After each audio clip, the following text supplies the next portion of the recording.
Outlaw Country by Ghotty. Chapter 4, The River. Are we there yet? Whined Jeff. My right eye twitched. I've put down lame horses before. I reckon it wouldn't haunt me to do it again. Jeff scoffed in an odd way that only a horse could. He piped down. He would surely be back at it again soon enough. We've been riding for about a week now, and he, mercifully, is mostly quiet in the road, or a lack thereof, as I may have yet to see a single actual road.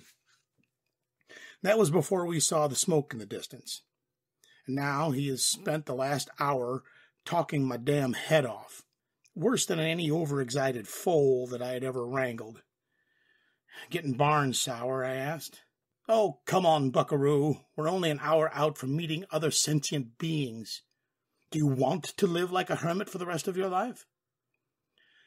I didn't have to think about my answer, but yes.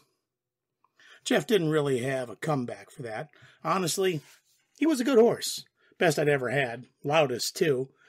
He was swift and strong, more so than any other horse I'd ever seen, much less ridden. He's just a little bit better at everything. Much like myself recently. We rode for a while. You wouldn't happen to be able to read, would you? He snorted. Remember the part where I mentioned I was a horse? Most horses don't speak English either. I'm not speaking English. I gave him a withering look. You're speaking horse? He stepped around a particularly large rock and continued to canter excitedly towards the smoke in the distance. More or less. I like horses, but I never could quite grasp the language. Jeff snorted again. Oh, your tiny mind. We both heard an explosion soon after that. The telltale retort of gunfire. Obviously it came from the source of the smoke, and it was close now, about 10 minutes at most. Giddy up, I yelled, digging my spurs into Jeff's side. Jeff said nothing when he suddenly decided to have all the proper horse stuff. He went on and proved my estimate dead wrong. I estimated 10 minutes. He made it in 3. Jeff can haul ass faster than any horse could be able to, and I would need to find out why, but I have more pressing issues at this time. We burst through the tree line, Jeff dodging trees and branches effortlessly, while I hugged my body as close to him as humanly possible. We were at the top of a hillside, so Jeff skidded to a stop overlooking the river. The sight wasn't quite what I had expected. Well, actually it was, but the imagery was all wrong. There was a small town on the riverside surrounded by poorly constructed wooden shacks. Lined with the platform dug into the ground, it was the mockery of a wall. The town wasn't all that big, only 20 buildings or so. But it was buildings that confused me. They weren't made out of wood, brick, or even concrete. They were forged entirely out of what seemed to be some kind of metal, like black steel. The construction was all effectively boxes and sharp edges, though as to how these buildings were created, I cannot fathom. It should have been obvious then that the inhabitants would not be human, and they weren't.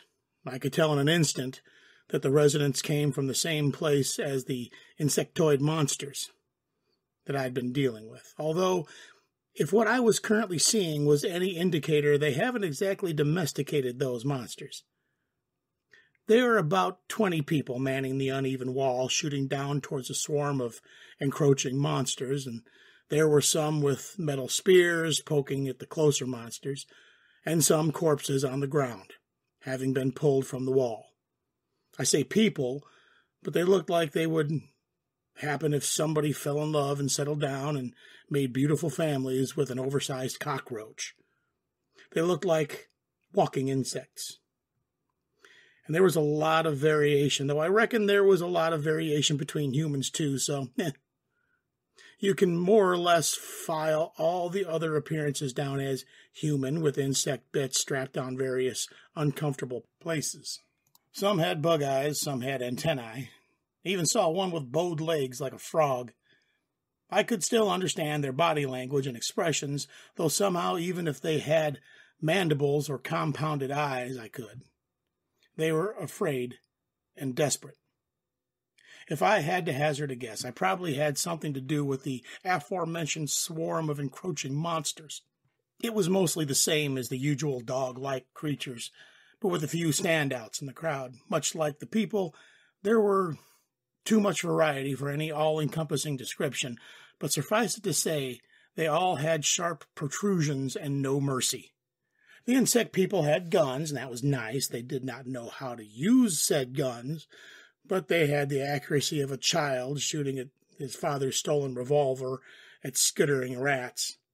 The guns themselves looked like they had been thrown together via random parts, every one different from the last. If the sounds of the gunfire were anything to go off of, they had a goddamned incredible amount of gunpowder packed into them. Might be why they missed so much. "Do you want to help?" asked Jeff, voice calm and all business. "Do you?" I asked, mirroring his cadence. "I do." "Why?" "Do I need to justify it?" I thought for a moment. I did. Everything risk versus reward, always. That's how I've stayed alive for as long as I did, sticking my neck out for people who may very well just shoot my ass too. I ain't no bleeding heart young boy. Totin' a naive sense of justice, just asking to get a dose of reality in the form of a .45 caliber round right in my ass. I owe them nothing. Then again, I've died once already. "No," I said, drawing my peacemaker. Jeff reared up and neighed loudly, drawing the attention of the insect people on the wall and a few of the monsters outside of it. The people on the wall just turned to look, and the bigger monsters stopped to assess the threat. The sun was behind us, outlining us against it. Jeff was damn near vertical, and I could hear his muscles flex between my knees. I've seen enough in pre-battle jitters to know that he was psyching himself up, but damned if I wasn't working on me too. I could smell the gunpowder and the body fluids and feel the heat in the air. The moment passed. Jeff went down the hill in a full gallop, and I was already shooting. They were still hundreds of feet away, but some of the larger monsters made easy targets, and I was more than used to shooting on a horseback. One of them had a big head, bulbous eyes. It was looking directly at us, and I stood 5 feet tall, bowed-legged, scythed arms. I put a bullet in it, and a second shot forward immediately behind it, just in case. Green blood and organs spurted out through the small holes in the back of its head, and it collapsed. The insect people on the walls looked quite surprised, and some of them even stopped shooting, and due to the surprise, amateurs. "Keep shooting, you goddamn fools," I roared through the full of the gunfire. I took another target and clearly understood me as a volley continued all once more. Jeff was moving fast, the wind making my eyes sting like hell, not enough to disturb my aim. And besides, we were so close I would have been able to see the whites of their eyes, had their eyes been white. I emptied my peacemaker, every shot taking a high-value target. Last one failed to kill it. Apparently not even a monster had the decency to keep the brains unprotected. I went through the soft spot, and accomplished absolutely nothing but passing and shooting it right off. It turned to me, pulled its legs taut, and leapt.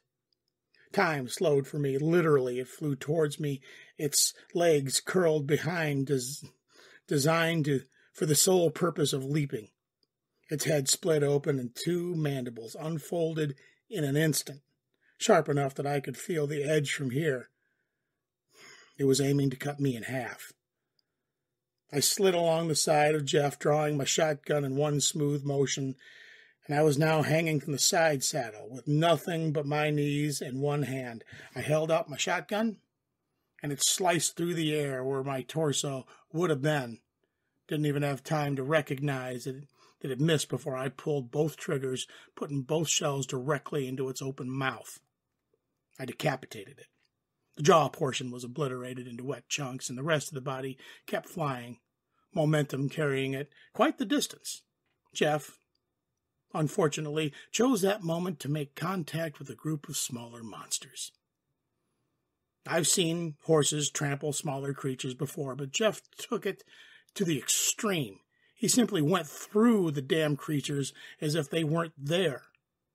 I was spattered in even more viscera than I climbed back up into the saddle, and Jeff took it upon himself to grab a few chunks out of midair with his tongue and gave himself a little mid-battle snack. I was close to the wall now. I could hear the cheering. Luckily, they didn't stop shooting at the time and seemed to be even more accurate. I suppose accuracy came with morale. It's too early to celebrate, people. Focus, came an old-sounding voice from the wall. The voice was odd. It was coming through a tunnel. There were a dozen or so dog-like monsters left, and they all seemed to rally around the final big one. It looked mean, and it was covered in armor and had arms as thick as a man. It also happened to be charging straight towards me, and I couldn't see a single spot that looked squishy enough for my bullets. I drew my walker anyway, not having time to reload my peacemaker. It didn't make it all the way towards me. Someone threw a bit of metal from the wall and it landed near it, and then proceeded to explode violently. I could feel the wave of heat and pressure from there, about 70 feet away, and the creature's legs buckled from beneath it, causing it to crash into the ground. It was still intact, the explosive having landed too far away to do severe damage.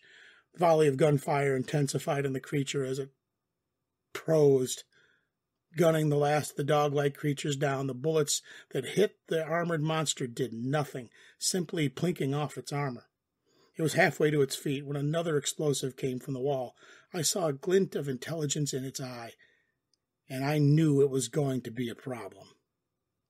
With agility you wouldn't expect from arms that thick, it caught out in midair, letting momentum carry it as far as possible and pivoting in order to slow down gradually so it didn't explode in its hand. It wasn't on a fuse. It was designed to explode on impact. The monster made it to pitch the damn thing right back at them. Impact base. I could give it an impact. Time slowed again. He threw it. I watched it, engorged black fingers unwrap around it just as an inch away from its hand on a trajectory for the impact against the wall. I shot it out of midair.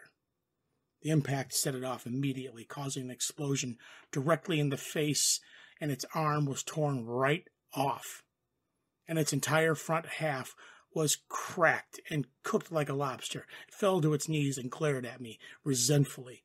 I fanned the hammer and put the last of my 5 shots into the now ruined armor. The shooter on the wall joined, and I riddled it with bullets. Its body jerking with every shot, its torso turning into beef jerky. The gunfire lasted a solid 10 seconds before everyone decided enough was enough, or they ran out of ammo. It collapsed forward, a huge puddle of green blood pooling below it. It was silent for a moment, and then someone cheered. The rest joined in. "Hoo-hoo!" cheered Jeff, prancing around happily. I let out a breath, and I didn't know what I was holding. Combat over. Assessing performance. Skills gained. Penetrating shot. I fanned the hammer. Single action 3. Dodge 1. Core progress 27%. Skills gained. Is it quantifying my progress or giving me new capabilities? Whatever. I didn't think about it until later. Having fun? I asked Jeff. That was fucking crazy. That was awesome. That was terrifying, he said, working with the fear and adrenaline out of his system. Definitely his first rodeo. I patted his flank. There, I know the feeling. What do you say we meet the locals? Hell yeah! The gates opened, and the posse of insect people waiting, some nervous, some thankful. No way to make a better first impression than saving their sorry hides. Outlaw Country can be found hosted on www.royalroad.com. This has been Scott M. Thanks for listening.